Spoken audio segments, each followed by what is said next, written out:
Dai Henwood, welcome to my podcast. Hey, it's a pleasure to be back. It's actually been a while. It has. It's been like a year. Last time we had you on was the early in 2023, shortly after you went public with Jackie Brown on the project about your cancer diagnosis. And I was all a bit nervous about being sort of public with things. And one, I'm stoked I'm still here, feeling good and looking okay. And also, you've grown as well, so it's a pleasure to be back. Oh, it's great to have you. And not only are you still here, like since then, you've gone from being diagnosed with cancer in 2020, spending the first sort of 3 years of your diagnosis in the sort of darkness, I suppose just coping with it. Since then, you put a book out which focuses on it, and a 3-part documentary series which has just gone to air. Yeah, they were both two things that I really wanted to, I suppose, on a selfish level, give to my family, leave as a legacy, whether I'm here, whether I'm not, and also to be able to help with the public, people who are going through a similar thing, people who know people who are going through cancer or a chronic illness. Because once I'd done that interview with Jackie Brown on the project, and people contacted me, and I was like, shit, actually this is resonating with people, and sharing my story, a few things I've learned, my perspective was resonating with people. And since the docos started going to air, I've been contacted by patients and even by people whose family members have passed away and said, watching this gave me a frame of reference for what they were going through. They might have been people who weren't articulate. I'm blessed if this is my job. Articulating my feelings is my job.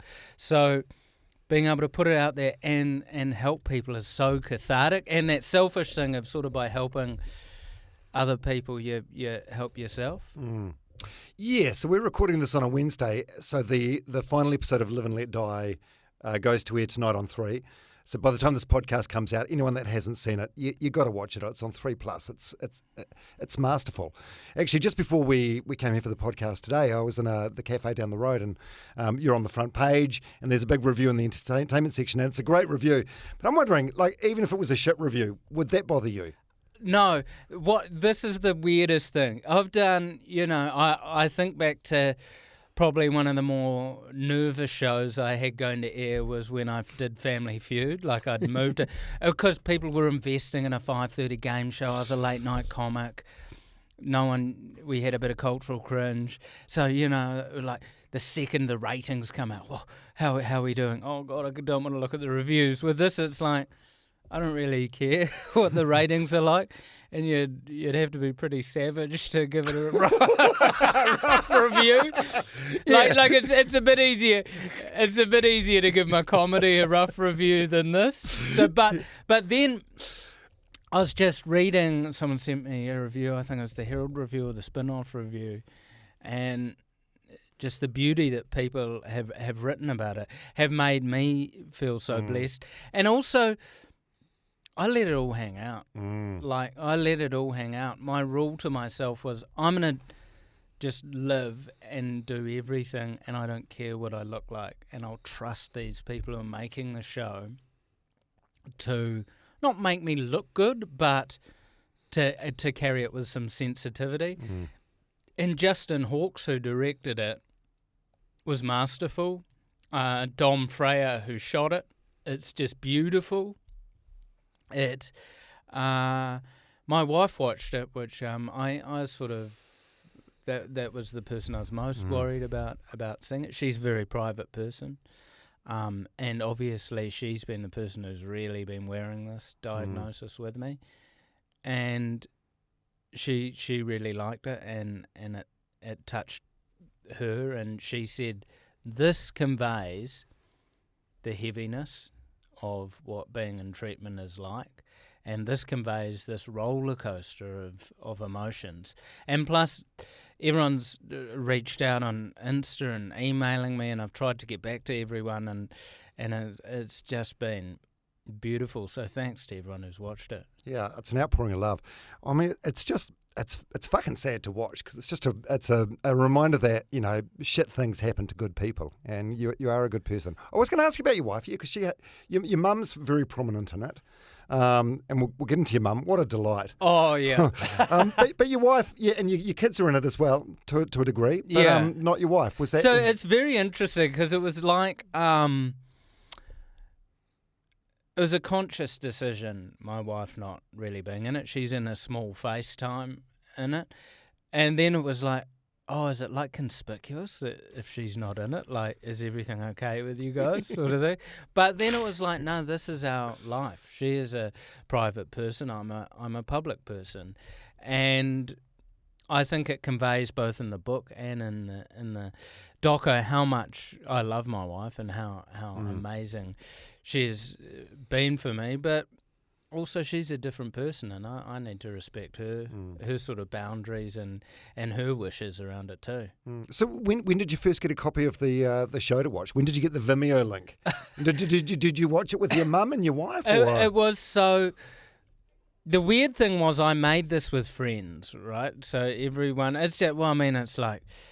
You know, working in this industry long enough, whether it be radio or TV, you meet people, they become your mates, and you end up sort of working here and there with them. So when it first was edited, I remember going out to South Pacific Pictures, who I produced it with, and sitting in a little theatre there, just me and the director. 'Cause it's very different to when you make another show, and I say, let's get some beers, some pizzas, we'll get people around, we'll watch it, have a watch party. This is like...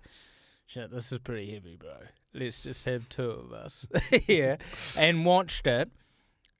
And it was so emotional, but also so uplifting for me because I was like so nervous about what it was going to be. And then I was like, this is exactly what I wanted it to be.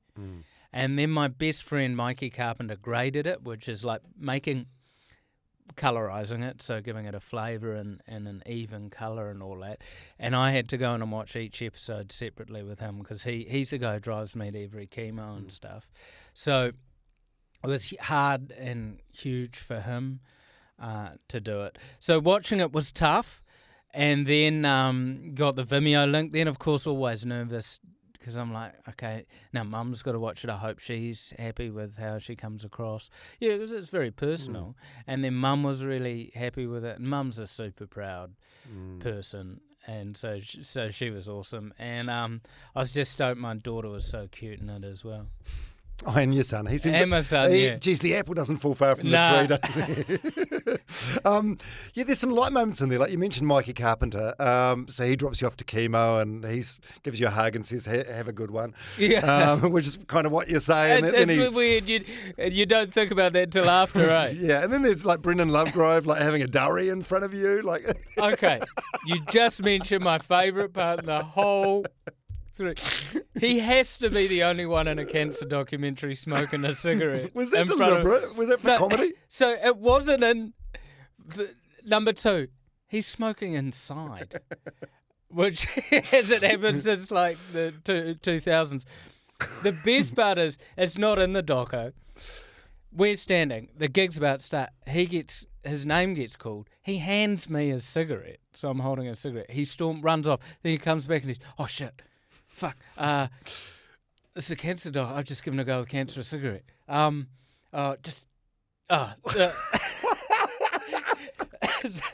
So from a personal point of view, that's my favourite moment in it. But the awesome thing is, because I've got the comedy element of it, and it traces me building up for the show at the State Opera House, it's a nice tool to bring a bit of levity and just a change of pace from the heaviness of sort of the chemo shots, and then a lot of the stuff that happens in Japan is so emotional as well. So the comedy is a nice vehicle in there, and also it's nice to show how you work material from a tiny little place in Devonport through to a sort of big 1,500 seater down in Wellington. Yeah, and that was special. Getting a standing ovation at the end. Oh, that was. Oof. That theatre's so special to me. That standing ovation was the most emotional part of my comedy career, and what was the absolute cherry on top was that stand-up show I was so proud of on a creative level. So it wasn't like, hey, these people are clapping me for my body of work and for the entertainment I've done over the last 20 years. That show was awesome. Like, the hit rate of laughs for that whole show was huge.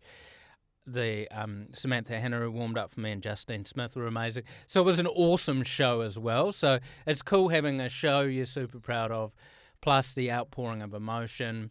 And this whole thing has shown me, and I've since done that show up in Auckland, and went down to Christchurch and did it.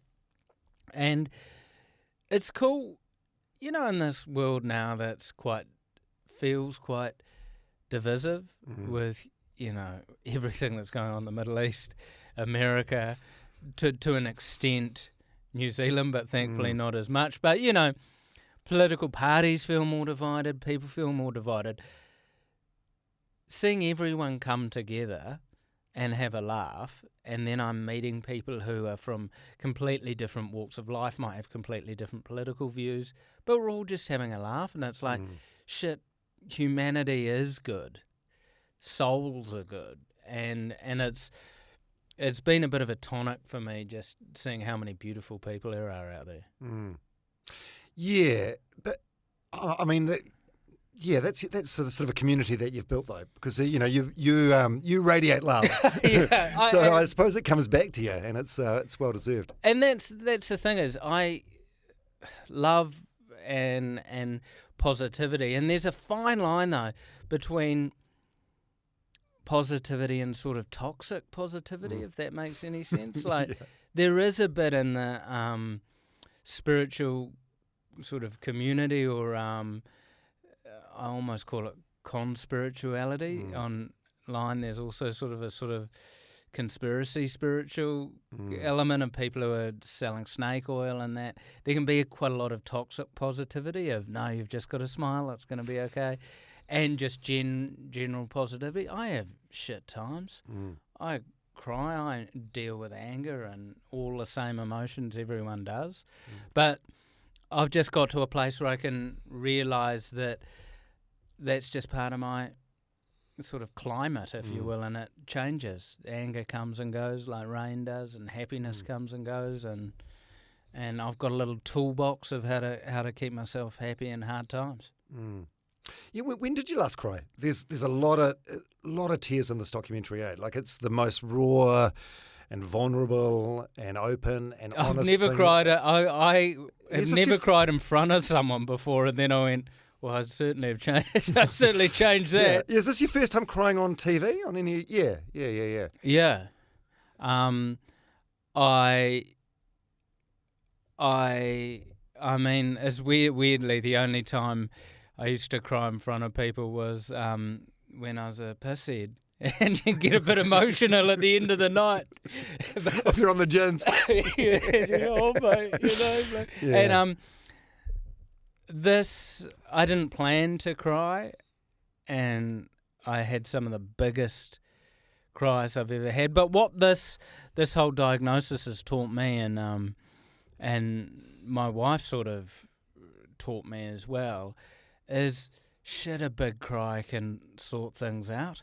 Oh, it's cathartic, isn't it? So, like, just when you feel it building up, and now I'll get to a point where I've been having a lot of tension around scans, or like, I'll go back to this, but shit got a lot worse for me after that documentary on the cancer side of things. And when stuff's going bad, I can feel it building up, and I'm like, oh, right, a cry is coming. I just need to get home and just let it happen. And same with my wife, and it's something I've learnt now is going, oh no, if someone's having a big cry, my partner's having a big cry, I don't need to make them better, which is I think it's quite a guy thing, is we need to solve problems, we need to fix things. I just need to be there for her. So, and then the same with me is I've just got to cry and get it out. What are they? Are they like frustration tears, sadness tears, gratitude tears at times? It's sadness and anger a lot. Like, so after the doco finished, I got back from Japan. Japan was sort of the last major part of the doco that we shot. And then I got back and my breathing got really bad. And just before Christmas, I went and saw my oncologist and saw that I had a tumour sort of on my airway that was starting to close off my right lung. And so I went back into chemo, and that knocked it back, but not quite enough. And then I had a little break from chemo, and then my lung collapsed because the right lung got cut off, so the top of my right lung collapsed. And so then I went into hardcore radiation, and then I just recovered from that, and now I'm back into chemo, and my breathing's a lot better. But so the tears come from the reality of things and just can I just fucking have a break? Like, can I just get a break? Because it's like every appointment is bad news. It's like, can I just once go along, like, hey, things are going pretty good at the moment. We're stable. Let's just have some time off, you know? It's like, no, right, get back in the trenches. I've just finished round 28, I think it is, of chemo, which I worked out means in the last 4 years I've done basically a year straight of chemo because it happens in 2-week cycles. So between that and then when I tick it all off of like 6 major surgeries and countless days of radiation and that, I'm like, shit, the time, what I've gone through in the last 4 years, considering I'd consider myself a healthy person pre-cancer, right? I'd always go to the doctor for checkups, but I didn't have a lot of serious ailments, you know? And then now I've definitely got my... Oncologist on speed dial. I have got a good contacts list of specialists, I tell you that. Yeah, you were. I remember, like, I used to give you kudos on Strava, like pre-diagnosis. Yeah. You were building up your running. You'd come in for interviews when we were on the radio, and you were obsessed with cups of tea. Like, you were very, you were very zen. Yeah, I very was, zen, very healthy. and I've sort of embraced that. And there's a runner actually who's become an inspiration for me, who's been through some serious cancer stuff. Tommy Rivs, I think. Oh yeah. Yeah, I know Tommy. He's like an ultra marathon. He's incredibly handsome and a beautiful aesthetic on his Instagram page as well. Oh, how he's one of those guys. I looked at his Instagram page, you know, where you go, well, I've been doing this wrong.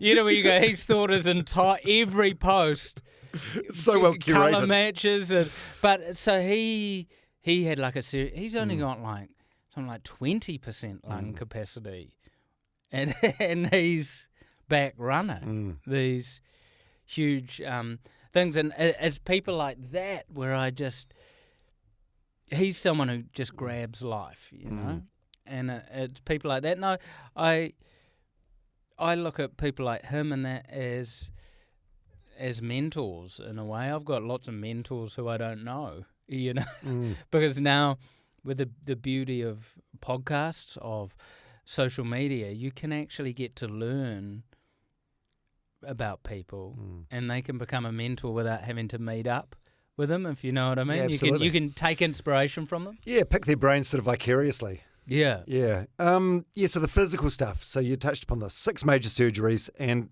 as we saw on the TV, a massive, massive back scar. Yeah. Massive. You show everything, and it's incredible. Yeah, because I didn't want to... I suppose I didn't want to gloss over anything, and I didn't want to dwell in anything. I just wanted it to be pretty straight up and honest. Yeah, I've got these scars. I've got one that's sort of like half an angel wing because I've had 3 lung surgeries. One, they went through my back. The other, they went through under my right pec. And on the other ones on the other side, so I got 2 different surgeons did them, and it was interesting because when I got the second one, the She goes, I bet you I can sew you up better than the... They had a little rivalry, and then when I went to see her, she went, I nailed that. Oh, like it's far neater. Yeah, and she's, look at that. So the other one's a butcher. Yeah. And, yeah, that was what I was nervous about. So I got the call from Justin, and he's, hey, how do you feel about sort of being naked in the studio and we'll film your scars? And, of course, that's like, oh, well, I want to be in good shape. And then I'm just like, actually, I'd just be me. Mm. And I'm stoked I did that. And it's a reminder for me as well when I watched it of going, wow, you've gone through all that and you've got a smile on your face. So that's primo. Yeah, you're so resilient. So where are things at now with the chemo? You're on chemo at the moment? Yeah, so I did last week chemo. So basically, say like I'll do it on a Wednesday. It takes 2 days to infuse it, 4 hours in the hospital, and I take away a little baby bottle that's in a little Lululemon bum bag. Ironically, only the best. No, this is the funny thing, right? So I go into like the colon cancer Reddit, and I'm like, right, because every cancer has different type of chemo, right? Some people just do it in one day for a certain cancer, then you'll go back. For bowel cancer, you typically take it away for 2 days in a baby bottle. So I'm like, hey, what's the best like bum bag for these? And then so many replies, and they're like, okay, you've got to get the small Lululemon one. I think they only sell it out of the store in Canada, but it fits the bag, it fits the bottle perfectly. Ordered it. It's the best thing. Oh my God. And you're walking around the chemotherapy place. Hey, where'd you get that? It's perfect size. What an endorsement. Yeah, so I don't know if when they designed it, they thought that was the exact perfect thing for it. And so you build up like this sort of toolbox of things. So yeah, I take it away for 2 days. It infuses for 48 hours plugged into my chest. And then I'll go back. So start on a Wednesday, go back on Friday, get unplugged. Then the real hard times start because you're off the sort of intense drugs that keep you pepped up and everything going. So you're detoxing from the drugs and your body's detoxing the chemo because it's like if you're on a bender on the piss for 2 days and your body's just trying to get rid of the poison. So everything's working overtime. And then by Sunday, I have usually sort of come right. For me, I have found when I'm in my sort of chemo time and that, if I'm fasting and sort of there's some interesting science now around keto and carnivore sort of stuff and its positive effects around chemotherapy and so forth. So I've been investigating that. And I've found, for me, I cannot speak for anyone else. Everyone's journey is different. For me, that has massively helped me get out of the fog quicker. And then by Monday, I'm sort of okay. On Sunday, I'll start hitting ice bath and sauna to get my blood going in and out. And for me, I've found for my brain, when I get depressed or start spiraling with mental health, I need to change my state. So I need to get in cold or really hot. And that just shakes me. And I don't know any of the science around ice baths and that, but for me, it makes me mentally feel good, so I do it. And yeah, it's building up the toolbox. And because I've been in this game now for 4.5 years, the toolbox is getting better. Yeah, that's a lot of chemo. What's that, 28, 29 rounds? Yeah, 20. I think it's 28. I've just done my 28. So you do it, then you have a break, then you do it again, and it's like a cycle. But you've managed to do all this work as well, like with half your calendar blanked out. Yeah, I've just looked And somehow during the next 4 rounds of chemo, I'm doing a 7 days tour. I'm better at booking things now around it. So I do it in six chemo chunks, which is roughly 3 months, right?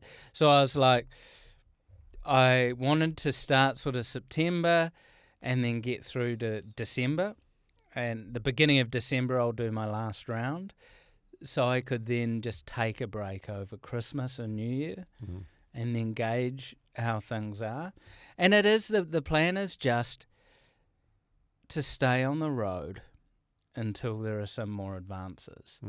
And things are moving in the cancer space.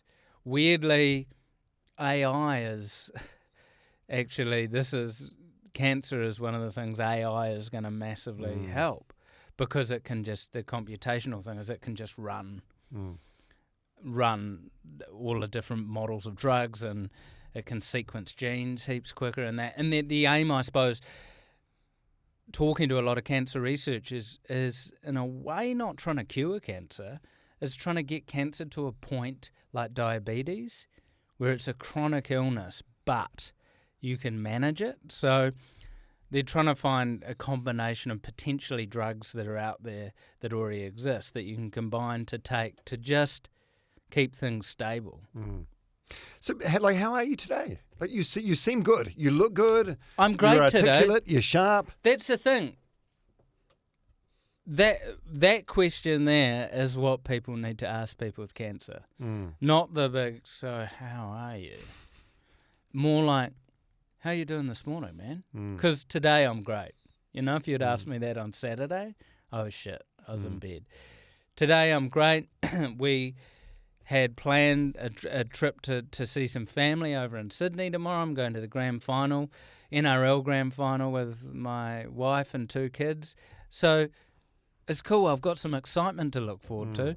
But then I land back in New Zealand Tuesday afternoon and I go into chemo Wednesday morning. So my timelines are so different now, and that's often where tears come from, is from jealousy of seeing, like, you know, like a mate will text, like Bryce Casey is a good mate. He texts, hey, do you want to play golf? And then it's like, oh, I can't, I'm in chemo, and that's for 5 days, you know, and then.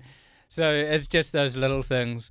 Then I'll be sitting chemo and go, oh, he's just left work and it's sunny out there, and he's and I suppose that jealousy thing of seeing people just living everyday lives, and that gets amplified by social media because Instagram is the highlights of everyone's day. So I have to be very careful. Like, for instance, I'm going to turn off my email, delete Instagram off my phone. And so when I'm on holiday, I'm just in the moment, creating my own memories with my family. And then when I'm in chemo, I try not to look at Instagram and that, because it just sparks, you know. FOMO. Yeah, the worst kind of FOMO. Not the FOMO where you're just at home and you're not at the party.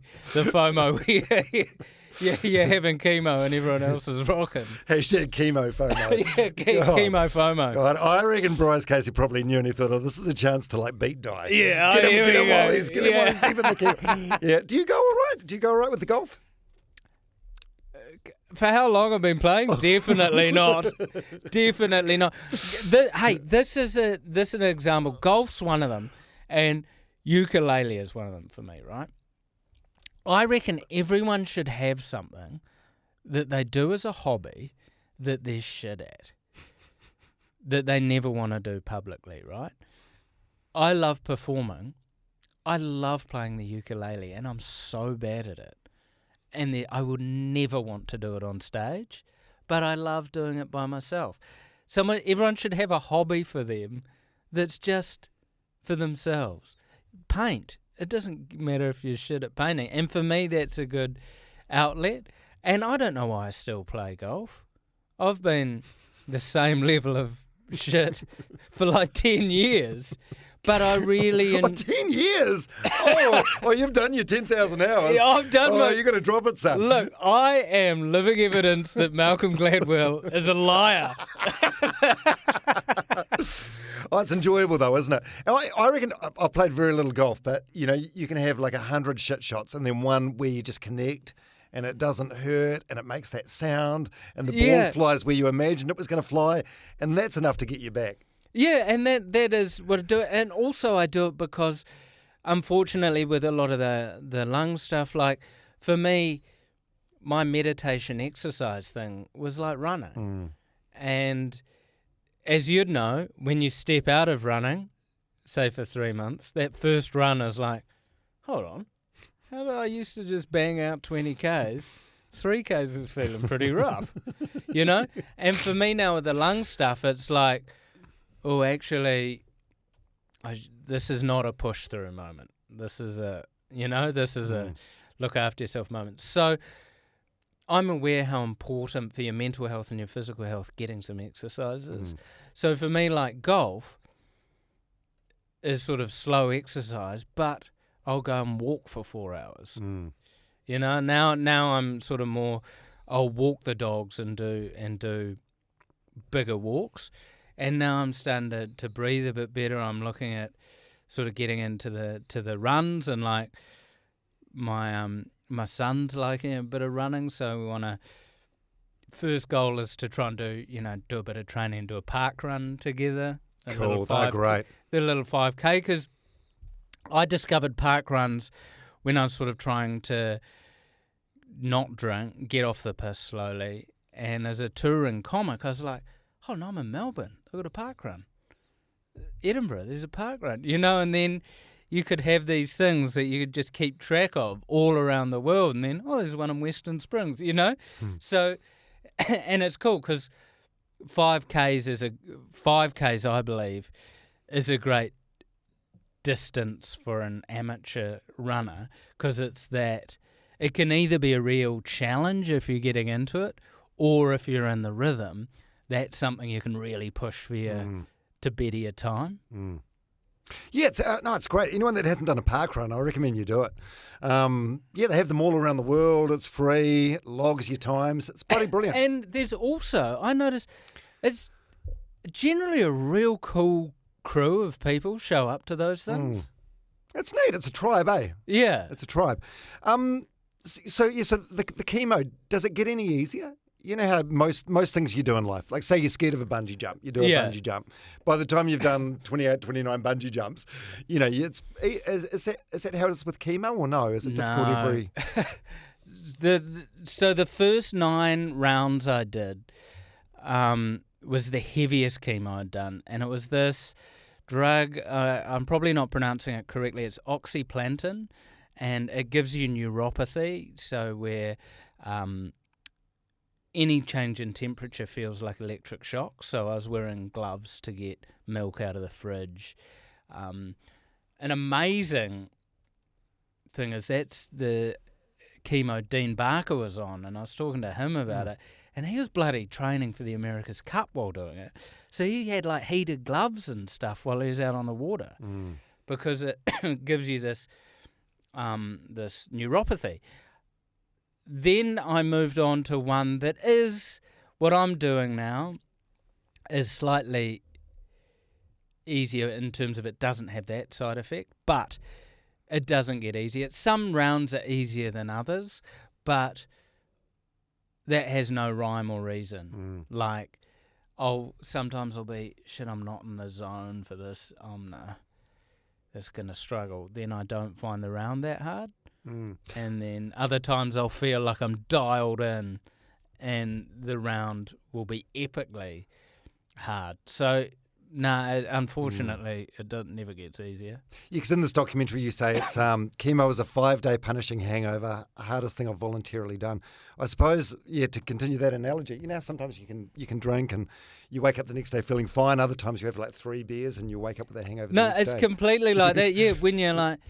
Well, I didn't even drink that much. Why do I feel so? You don't drink that much, and you're like, shit, this is lingering a couple of days. No, it's exactly like that. And I just liken it, I think, to booze because it's your liver processing poison when you drink too much alcohol.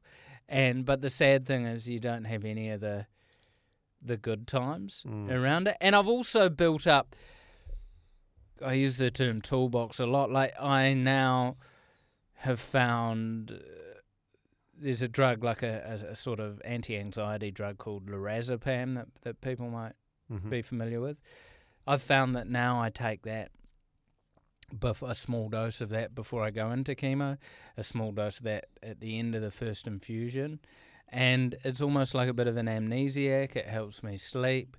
It takes away, because you get associative nausea with chemo, so I'll get nausea pulling into the car park before I've even got the chemo, because your body's like, this is where it goes down. That helps with that. I sort of only discovered that around round 20. So, and then once I had that, I was like, oh, wow, this is a game changer. And it also combats you have a drug called dexamethasone, which they give you, which is the drug that Donald Trump took when he got COVID. And he took so much, it makes you quite crazy. He took, not that he needs more of that. He was crazy before that. And he took a heavy dose of that, right? And he ordered a Superman suit sent to the hospital because he wanted to walk out of the hospital, rip his normal suit off, and he had his Superman suit on underneath. And his eyes, there's a great New York Times article on this, and his eyes intercepted the suit and managed to talk him down.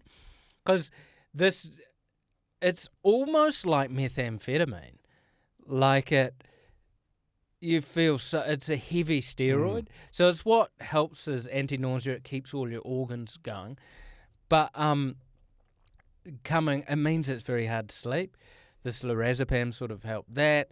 Medical marijuana alongside that. So you do figure out, and you also find out your limitations, of going, when I need to lie down, when I need to rest, what food makes me feel shit, what food makes me feel good.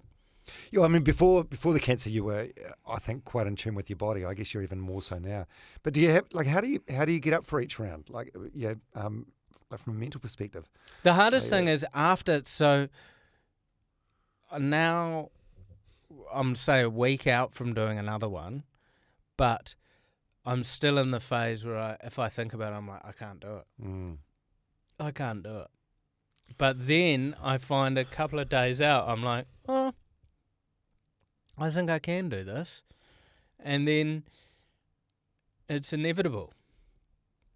It's just there. And then I break things down into chunks of, okay, I just got to get home and have a rest, I plan a few shows I'm going to watch. I take it easy. And then I come out the other side. And then it's that mental thing of, okay, I've done 3 out of the 6. And because you can only do chemo if your bloods have come back to a level, because it kills so many of your healthy blood cells, right? So you have these things, neutrophils, and you need them above a certain level to do the chemo. So after I've done 4 rounds of chemo, I have an extra week break, so I have 2 weeks in between rather than 1 week. So now I'm like, right, I'll get to that 4th one. Now I've got 2 whole weeks. Which to most people are like, oh, in 2 weeks, but to me I'm like, 2 weeks, man. That's huge. What am I going to do? I might write another book. Definitely not. Writing books is very hard. Do you think, when would it get to the point where you think, nah, that's it, I'm done, no more chemo, I'm just done, can't face another round? You talk in the doco about a thing called chemo resistance. I'm sure you'll get to that chemo resistance point before you give up. Yeah, an example is I do chemo alongside a drug called Avastin, which mucks with the blood supply to tumours. And this chemo is working less than it did at the beginning. And then I've got another drug, chemo, and it's not chemo, but it's administered alongside chemo, that I can move on to. And then I think that might be the last drug the last option I have on that sort of toolbox, that arsenal. So at the moment I can do it because for me 3-month blocks is manageable, right? 6 is manageable, and then have a breath, recalibrate, get everything back as sort of healthy as it can be, and then go again. And then I'm constantly researching, I'm constantly looking. I'd reckon I'd average an hour to 2 hours a day reading medical papers, researching things. I've become a huge ChatGPT guy. Just how good is that? Just for, I'll get 10 PDFs on a certain thing around cancer, put them all into ChatGPT, analyze what are the commonalities between these things, and I've found AI, when you are giving it a corpus of data, so it can't hallucinate by going on the web and making things up. It's amazing, and it's a great leveler because it means it can interpret a 3-page scientific PDF I'm not qualified to read. And it can put it in layman's terms. Then if I see something interesting from the outcome, I'll go and double check it and all that. And for me, I'm a curious person, so that helps me. And I'm always keen on trying new things, trying diet interventions, trying maybe some off-label drug interventions, that as long as they're not conflicting with my standard of care and I run everything past my oncologist, I'll do it, because then I feel like I've got some agency over it. I'm actually advocating for my own health, and it is shown that people who buy into their own thing and become active patients have better outcomes rather than just passively doing what they're told. I sort of do what's recommended, but I like to chuck in my own 2 cents. I think that's the right thing to do as well. Like there's a quote from, I think, Socrates that you're a fool if you're not your own doctor. Yeah. And that the information's out there, so you should explore it 100%. And also it's that thing of people shouldn't be scared of things. I'll read stuff like something might be considered snake oil, or it might be an off-label drug that people are using, and then everyone's like, "Why? No, that's all conspiracy. It's all bullshit." And then I'm like, "Well, why is this huge community of people using it?" So then I'd like to investigate that, and it's keeping an open mind on everything, I think, because you don't have to do it, but you may as well investigate it. It's giving yourself every possible chance for a successful outcome, isn't it? Yeah, and for me, it's doing something. It feels like I'm not just sitting there. I'm actually making an effort, and I do try things, and if they work, they work, or if they make me feel better, they make me feel better. And it is just being in tune with your body, being in tune, which I was, but I wasn't at the same time. Oh, I think, pre-cancer, I think you probably were. You probably weren't compared to how you are now, but compared to most people, you definitely were. Yeah, I reckon. Which is also a bummer in its own way, and it shows how something can just creep up, and that's the freaky thing about that. I was contacted a couple of days ago by someone, marathon runner, clean eater, smoothieing their face off. They're in the same situation as me, right? They didn't have your history of boozing as much as I did. That they were your glass of wine at a wedding person, and they're in the same situation at me. So it is a leveler, and it's worrying. I have no answers as to why this is, but it's really worrying how prevalent cancer is amongst people under 50. And, I mean, who knows? Cancer does not have one cause unless you're sort of asbestos related or something like that. It seems to have multi-causes, and then you go, who knows? It seems to be quite prevalent in this Gen X sort of, but then when I look back at the amount of weird Tupperware we were putting in the microwave and stuff, there's probably no surprises. Yeah. Fuck, it's a lot, mate. Yeah. That's a fucking lot. When did you last cry? It's actually been a while. For me, weirdly, when I've started chemo, I feel quite resilient. It's almost so I either read Zen books or books about SAS dudes going hard out, and so I love them too. There's no middle ground. I'm like reading your Mitch Raps and your Jocko Willink, your Jocko, just all these sort of hard out guys, and I liken it a bit like that. Like it feels like when I'm in chemo, I've put my kit on, and we've flown in, and I'm on a mission. Let's fucking go. Let's fucking go. Let's get through this. This is the end zone. Then when I get to the end, that's when I deal with the PTSD of it all. And well, that's understandable. That's because you're broken, right? Yeah, and then I can have a cry and sit back. But also it's a cry of like, I did it. Got through it. Like my tumour markers were high, Like an example of how perspective changes.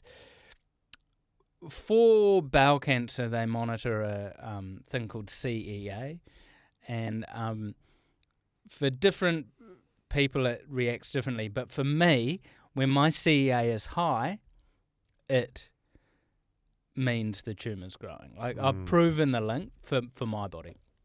And then I'm like, for me, a couple of years ago, high, I'm like, shit, it's 40, right? Now it's like 260. And I'm like, well, that's hot. Like, so changing that perspective of going, it was at 40, and so in a person who doesn't have bowel cancer, you'd probably see 3 or less. And for me, I was like, 40, right? I'll try and get through chemo and get it down to 10.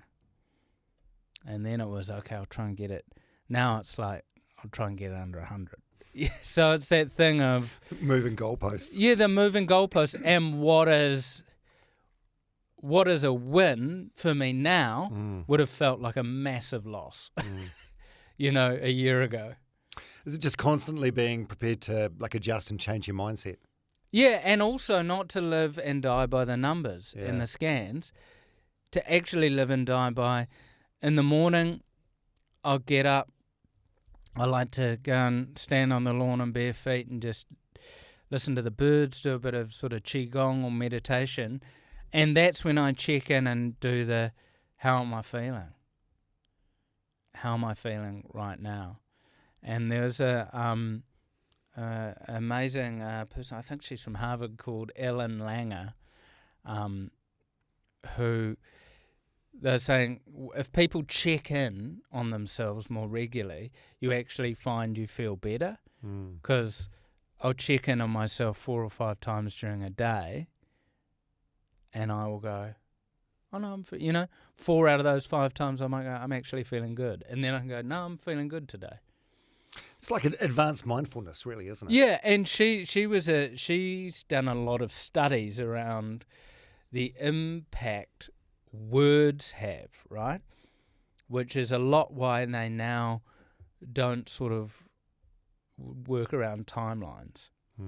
Telling someone they have 6 months to live influences whether they live 6 months or not. If you had the same cancer at the same stage and a doctor tells a person, you got 5 years, mate, at least, and goes, no, you've got 6 months, that actually influences the outcome.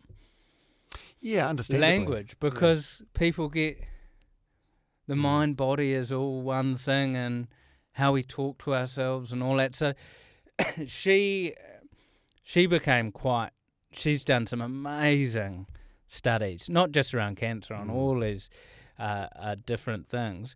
And that's the beauty now of information and podcasts. And I would never have heard of her back in the day, but she just stumbled across my algorithm and completely changed my thinking. Geez, you're doing some phenomenal work in this space, eh? Yeah, you must be like I mean, it's accidental, and you wouldn't wish it upon anyone, but you're the right person for this role at this time. What's so weird is, if you saw my school results, I would not have thought I'd be looking at scientific papers and being able to potentially help people and stuff, and it's the example of the right person for the right time. Yeah. Never underestimate who you are, because that can change. You can become someone else. Don't undersell yourself. Because I am a better person now. I am a happier person, ironically, now than I was when, say, Family Feud, for instance. Now I've lost so much work over the last 4 years. I've lost so much money due to this, for having to turn down projects, combined with the fact that the media landscape's just changed so much, it's not really a lot of TV projects out there. But my Family Feud time, I was on TV 5 nights a week, gigging everywhere, earning great money, having a great time. I'm ironically happier now, and I have stage 4 cancer, than I was then, because I know who I am now, and I'm happy with who I am, and I'm proud of who I am.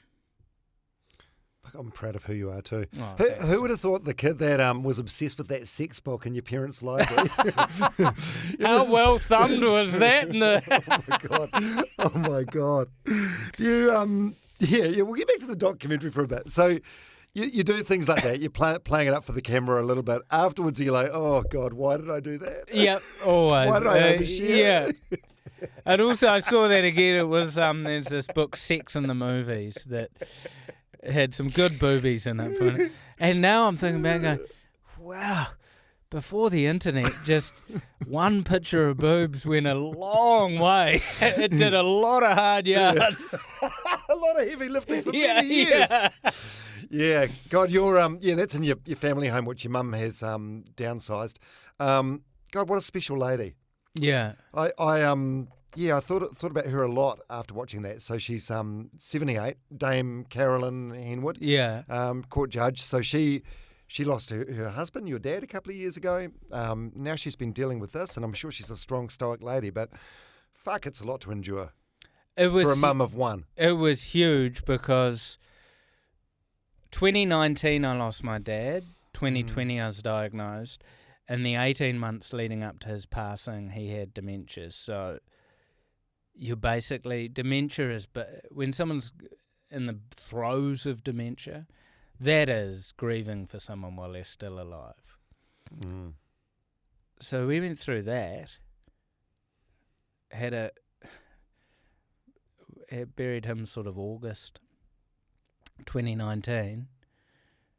Then you move into summer, COVID, me being diagnosed April, right at the beginning end of the COVID pandemic.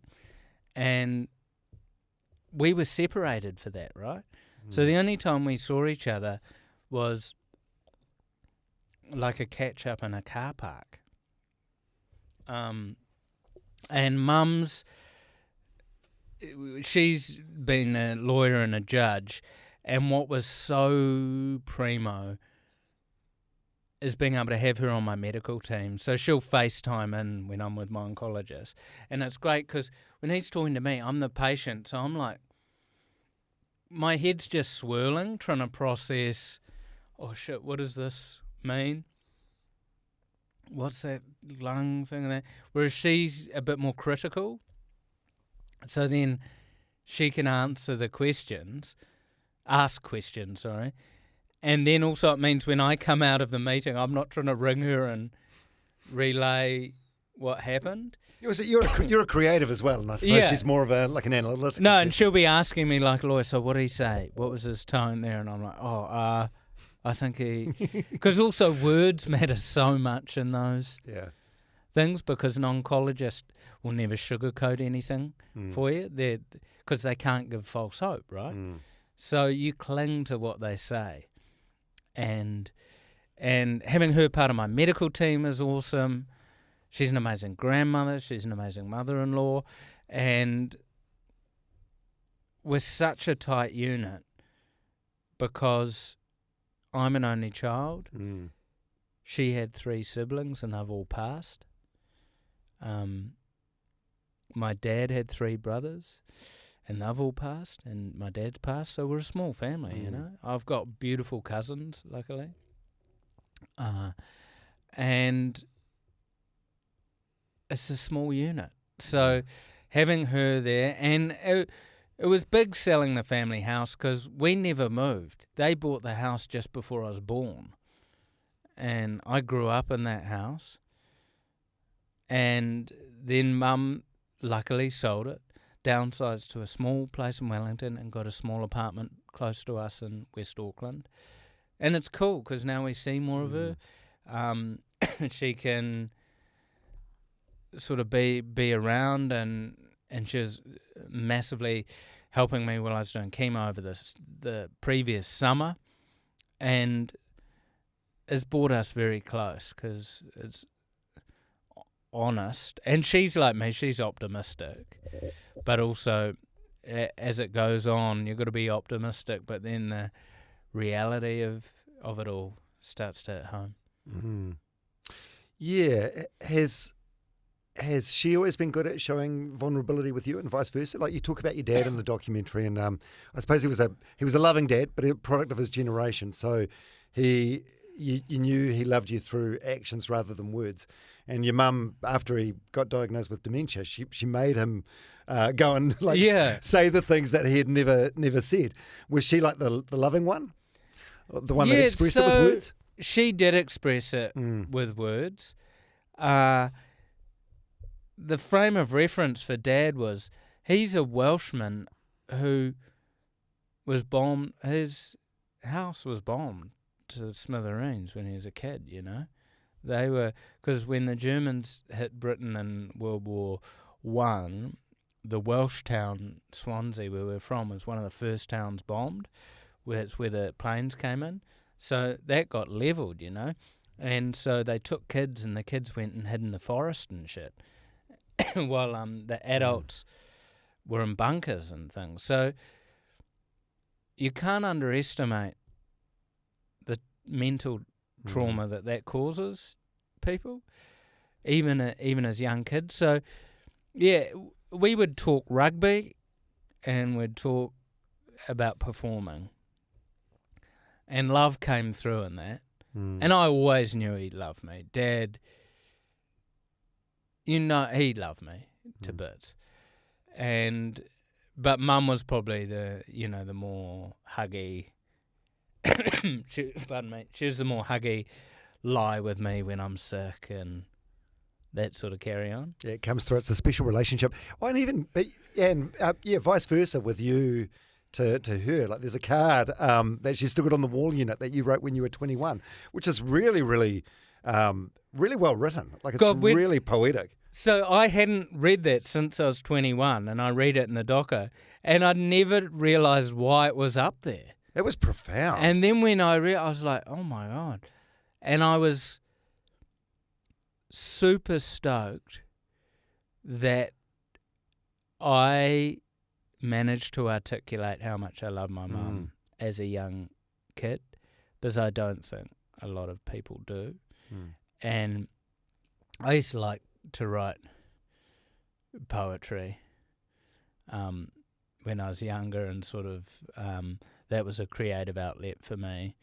And I've always liked to express my emotions in cards. And I've always been pretty good at telling people how I feel about them. So I think it's really important to tell. If you love someone, tell them, and tell them why. You know? Yeah, absolutely. Like you're born with a limitless supply of compliments. Like it's not going to run out. No, you can don't use them sparingly. No, just dish them out, and it is amazing how you can change someone's day. I think it got emphasised to me when it was years ago, actually, and I was like in a cafe or something, and I remember the person in front of me talking to the server going, "Shit, you look good in that top." Not as it wasn't like a pickup line or anything, it was just, "Shit, you look good in that top." And then when she was serving me, I was like, she is beaming. You know, like they're just, but like, if you think it, just say it. Yeah, it's gassing someone up. Yeah, and it's good. like you pump someone's tyres up, and then everyone, and it's that thing of, it's that idea of, if you do something nice for someone and you don't tell them or you don't try and take credit, you just do something nice for someone, they think the universe is a better place than it is, or as it is. They think the universe is a better place, so then they do something nice. You know, just, you can just do nice things and do tell people you love them, because you never know when you're going to, you never know when something's going to happen. You're not going to see someone. We had someone in our wider community recently who's younger than me just pass away like that, right? Yeah. No signs. And that made me go, right, I've been dealing with this for 4 years. It's constantly there. What's this sort of, what could this timeline be like? This person's just taken. And you hear about that happening. And it makes you go, well, what are the things that people wanted to say? You know? Would you regret not just taking 5 minutes to text that person like, "Shit, I love you, man. Thanks for helping me out with that." Or so share the love, share the compliments. And love is one of those things, the more that gets out there, the more there feels there is. Yeah, and so how old are your kids now? 11 and 8. God, they're cute kids, aren't they? They are. And I make sure, I mean, I'm the opposite words-wise of my dad. I tell them I love them all the time. I'm very open. I'm very open with that, and I think it's important, and it's, you know, parenting's not easy. We have our ups and downs, but I'm super proud of them. I'm super proud of how they've sort of processed this all without. I obviously don't flood them with info. The doco's not appropriate for them to watch. I'll sort of clip out the bits that they're in and show them. But that's all they want to see anyway, isn't it? Yeah, but the emotion and the message is a bit too much for them at present. But I'm stoked it's there as a resource for later life when, who knows, I could still be rocking it and they can look and go, Dad dealt with the heaviest shit in his life with his head held high, and he dealt with it in a good way. And I hope that they realise that that's in them as well. Because I tell them I'm proud of them. I know who they are. I know who they're going to be when they're 25. I know they're going to be good people because I know who they are. And that's not going to change. And I make sure they know that they're humans, and humans are made out of stardust, man. You know, we've got iron running through our blood. Where do you get iron from? The only place you get iron from is a collapsing star. So we're made out of stardust. And I make sure they know that, and know that the universe is a better place with them in it. Because I think if you instill kids with not a self-importance, but just, man, you are special. And when I say you're special, I don't mean you need to be a flash lawyer or an entertainer. you could be special just by being a hippie who sits on the dunes and watches sunsets. I don't care what you do, as long as you find what your internal happiness actually is. That's so cool. That's wonderful. Oh, man, it's some heavy shit you've been dealing with, eh? That never ceases to amaze me. Yeah, I man. do. I was texting with a mate who texts me and he goes, I've just been overseas. I'm gonna catch up with a doco when I get back. And I just text him back, going, man, when you've watched it, let's not talk about it. Let's get together and just tell some dick jokes, man. You know, 'cause it's there's plenty of dick jokes in it as well. Yeah, there is. But it's just like, it's also, I'm in this juxtaposition of, through the book, through the doco, I preach that I'm living with cancer and to live in the moment. And then I'm like, I've actually got to start doing some of that, you know, because I've been documenting it. And so now I'm really proud of what I've got out there. And now I'm just going to live and be the best version of myself I can. And where I can help people, I can. And to anyone who listens to this, who reaches out to me, I honestly try and get back to every person. There's an amazing human. His name's Derek Sivers. He's sort of done the podcast rounds. He's an amazing. He's sort of someone I look at as a mentor. American guy. Then I find out he lives in Wellington, which was very weird. And he answers every email. Right, I emailed him and he answered me, and I was like, I try and answer every email, and I really appreciate it. And I am reading what people send me, and it might take me a bit of time to get back. But thank you to everyone. I'd just like to say thank you to everyone. Thank you to yourself, man. And like, so many people have showed me kindness in my life. And I think that's also where I've got the kindness from. Yeah, it's reaping what you sow, though, isn't it? Yeah, completely. Yeah. Hey, I mentioned on Instagram you were coming. I've got some questions. Should we end with some Instagram questions? Let's hit some Instagram questions. You went to see a bowel cancer specialist 2 to 3 years before your diagnosis. How do you find peace with that? This is a huge one. This is something maybe I've found peace with more than my family have. So it wasn't strictly a bowel cancer specialist. So I had bleeding from the bum, right? Huge symptom of colon cancer.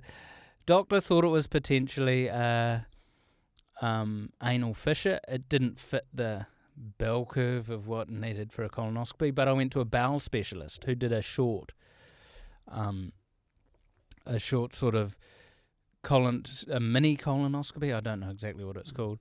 And they didn't find anything, but thought, yeah, it's probably an anal fissure. That's 2017, right? And then 2020, I'm diagnosed with bowel cancer. So it's like, would that be the difference between had one surgery and a bit of chemo and I'm clear now? Because bowel cancer, out of the cancers, if you do find it early, you got a pretty high rate of being okay. Yeah, I've had Dean Barker and Alex Pledger on the podcast. Same thing, caught it relatively early and both successful legends. Been in contact with both of them, and they're beautiful humans. And I had to park that, right? That's something you could hold on to and get bitter around. But that's not going to help me. The way I reconciled it, none of it was done maliciously, right? Both of those doctors wanted to help me. They've both gone over the notes, and, you know, that's just what happened. So I have to just park that up as that's what happened. Yeah, 'cause we talked before about our love of like SAS guys, and there's this guy Jocko Willink. He's got a book. Which I know love Jocko Willink. He's got a book. His Instagram's just photos of his bloody watch, 4:30. Why are you in the gym? But he's got a book that I really like called Extreme Ownership, and I was trying to figure out on my run today how that applies to you, because it's basically just saying own everything, like blame no one else for anything, extreme ownership. But you kind of did. That's the frustrating thing. No, also, what's the frustrating thing is I did everything they tell you to do. You're worried? See your doctor. I was worried. I saw my doctor. My doctor didn't know the answer, sent me to a specialist. So, it's like... What more could you have done? I literally owned it, and I literally did. Yeah. But then, you want to put a positive spin on that? I didn't have health insurance in 2017. And then I did, and health insurance has made this path for me a lot easier. Oh, thank God. So... Yeah. Yeah, so I mean... there's pros and cons. Yeah. Is there anything you wish you did differently? Not really. No. I do wish the biggest thoughts for me are the dark thoughts around, was it I was drinking too much? Did I party too much? Is that what gave me bowel cancer? Did I not figure out how to manage my anger properly? I was a bottle up, passive aggressive bottle up. Well, yeah, I never saw that. So I suppose I never really saw you on sort of like interview circuits and stuff. Yeah, and I never like... No, when I say anger, it's not like I would get in fights, yell at people, argue with my missus and that. It was internal anger. And then when people reach out to me, like the person I mentioned before who's marathon runner, clean living and so forth, then I'm like, actually, no. I know people who still party way more than me, who are still getting on the bloody gear and... and dance parties, and they're older than me, and they're fine. So, no, I had to park all that stuff because you have to figure out what's healthy for your brain and what's not. And for me, raking stuff over the coals of regrets, misdiagnosis, that ain't helping me moving forward. Cancer has taken away so much. Has it given you anything good? Yeah, it's given me that honest happiness that I was talking about. It's given me... It's fast-tracked my spirituality. It's fast-tracked my mindfulness. It's been this massive kick in the nuts and a wake-up call. I'm a better husband. I'm a better father. I'm a better person. But then it's that thing of, there's a phrase I heard which I don't necessarily agree with the whole of it. It's cancer is a teacher, and when it has taught you what you need, it will go. I don't agree with that, but it's an interesting idea, right? Cancer is a huge teacher. Anyone who's had cancer will tell you it's a teacher, and I'm not saying it's a good teacher or a bad teacher, but... That's the thing is, I feel I've learned enough now. Yeah. How long is this degree? Yeah, exactly. How different would your life look now if you had not been through this? You'd probably be stressing about losing all the TV projects. Yeah, that's interesting because I don't know how my life. The irony is like my cancer happened at the beginning of COVID. So I was dealing with the beginning of chemo and all these surgeries through COVID. So to me, I was like, why was anyone talking about COVID? What do you mean you're stressed out because you're at home and you're drinking too much wine? That's not an issue, bro. So to me, and then I suddenly went, then I realised, because people come up to me a lot and go, oh man, I'm having these issues, but it's nothing compared to what you're going through. And then I go, no, it is, man. Because before cancer, an issue seemed just as big as cancer does. So to other people, their issues are just as big to them as cancer is to me. And it made me realise that problems are just problems. Issues are just issues. Everyone has them, and your brain gives them this hierarchy that they're all so important. But it's not until you actually, unfortunately, stumble across something like cancer that now I went, oh, wow, these problems are nothing. the stuff I was worrying about is nothing, and that it all changes and it all moves and time passes. So I feel I'm a better person. I feel in a sort of Pokemon sense I've evolved. I've evolved into my best iteration. Yeah, I love that. Are there any misconceptions about living with incurable cancer that you'd like to address? Yeah, there is. All I knew about cancer was from TV, and that people clutching onto the IV, stumbling through the hospital and sort of gaunt and frail, and unfortunately the bald thing is with the chemo I'm on. Thankfully, I haven't lost my hair, but the bald thing is a regular occurrence, just because a lot of the chemos kill your fast-growing hair cells. But then when I'm in there, I look around and go, oh, some people are smiling. They're like fit. I'm like going, I wouldn't have guessed. I wouldn't have guessed 90. Sure, there are a lot of people who are in that frail because they're just getting hammered by this appalling disease. But there's a lot of people out there who might have incurable cancer that you don't know because they're like me, where they're going through tough shit, but they're lucky enough to sort of look normal. So you don't know what people are going through. And incurable cancer is always there for people who have it, but you don't have to always talk about cancer with people who have it. Just hit them up, man. If you know someone and go, do you want to talk about it, or should we just forget about it today? Yeah, if you go out for a game of golf, you mentioned Bryce Casey before, one of your golfing partners. Yeah, it's a long time on the golf course. Do your friends actively avoid talking about it in those environments?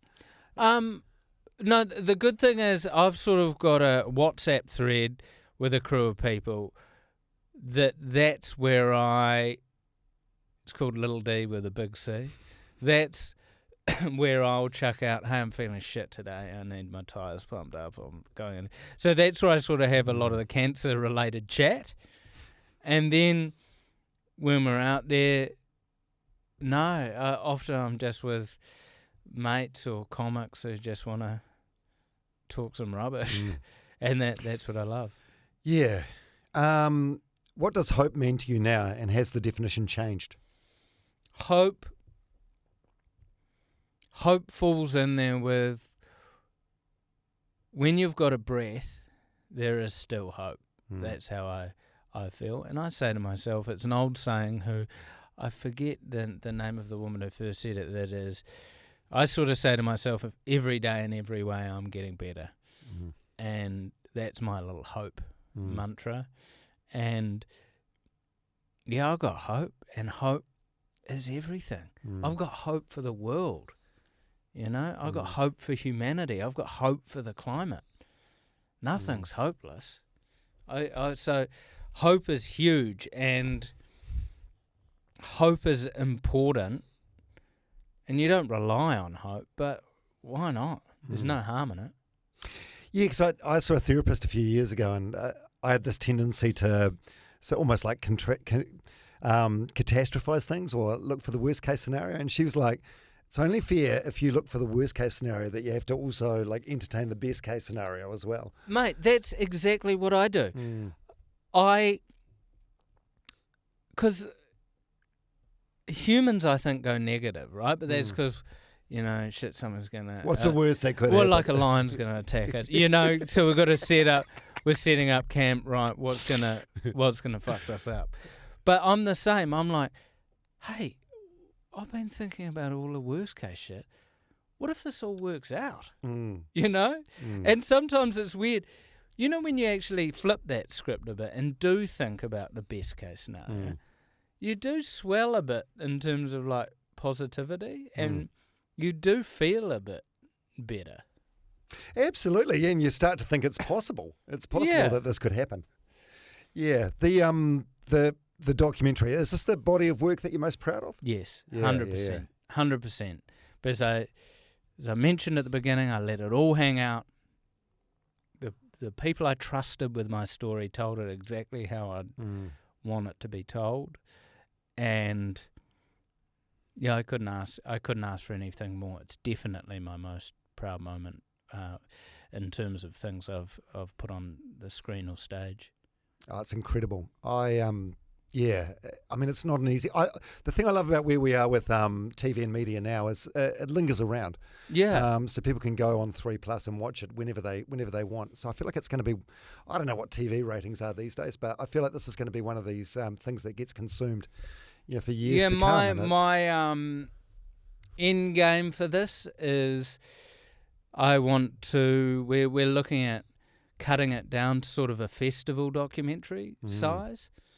Putting the three of them into more one sort of hour and a half thing, because I don't think you need a frame of reference for me as a person to get something out of this. So I'd like to sort of get it out to a wider audience as well.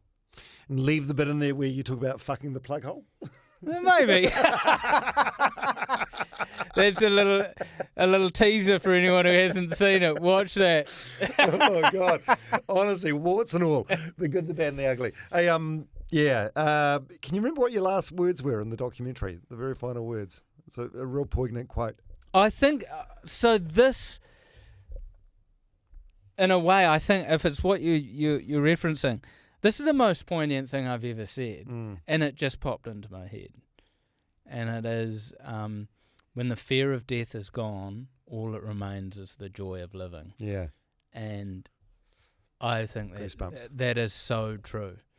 And people see in the end of this, I did a tabadashi ceremony, which is a Japanese departure or death ceremony, and that took away my fear of death.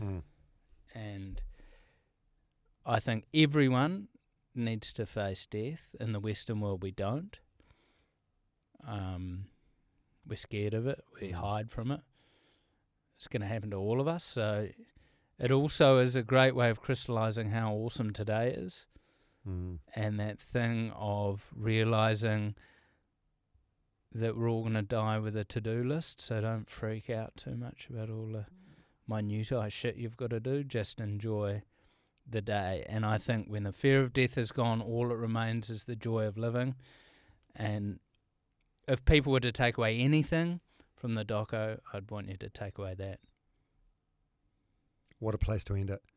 Hey, well, thanks very much, Dom. Mate, thanks so much. I'm so proud of you. Oh, mate. I'm so proud of you. Like, mate, I had tears streaming down my face watching it. At real weird moments too, like just seeing the dynamic of the relationship with your mum, for example. The Japanese death ceremony. There were just so many moments. My wife said this to me.